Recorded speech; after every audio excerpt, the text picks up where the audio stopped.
Здравейте, приятели! Аз съм Брайна. Днес ще ви покажа какво правя през това време.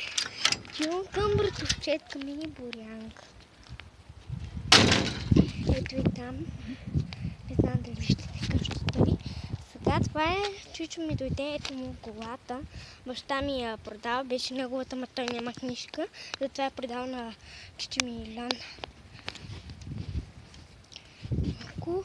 След малко, че тук е слънце и нещо не мога да хване камерата.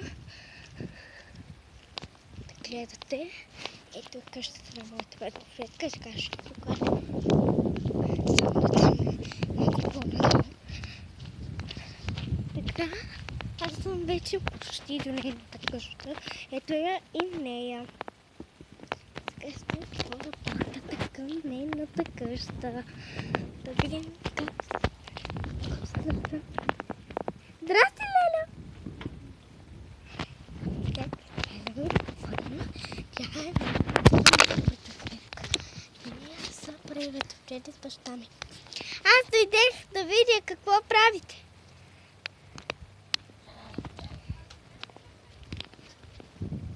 Не! Ето е братовчетка ми там. Се лулее на люлката. Нейната къща е нещо като парк. Защото има така. Тя има една котенце, по-ското е една майка и едно малко бебенце. На име Картофчо, но той е момиче. Баба им мисля, че ще роди. Хайде да влизаме, че стана малко студено. Нищо.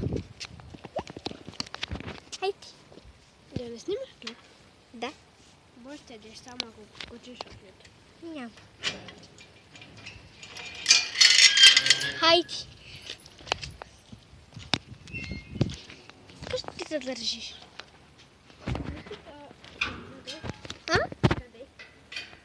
Е, тук? Добре, хайде.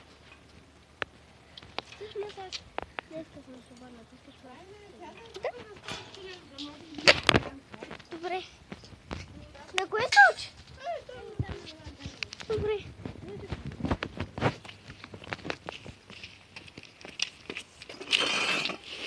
Сега вече седна. И ето Борянка трябва да има. Ние с вас тук ще се говорим.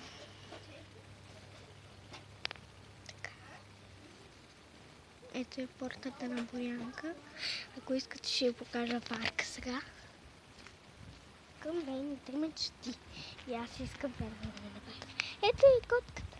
Много е сладка. Това е Маникото.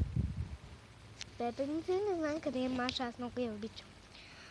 Ето е нейната парзалка къщичка. Сега ще ви покажа към нейната люлка, която е чупена. Само може да седиш без да се люлееш.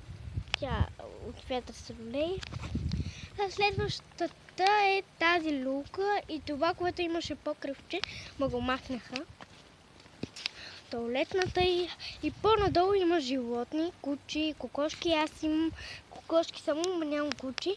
Има две кучета по-скоро. Там е Дженифър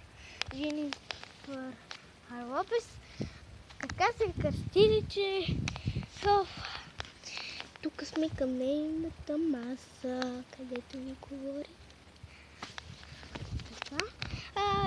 Ако сте ми видяли новите клипове, баба Марта мина празника, защото беше вчера, а днеска е другата сутрин. Днес към се води таблета много рано. Не много рано. Към такова, че пиша буквите. Малко домашно имах и видях, като си го свърших. Ето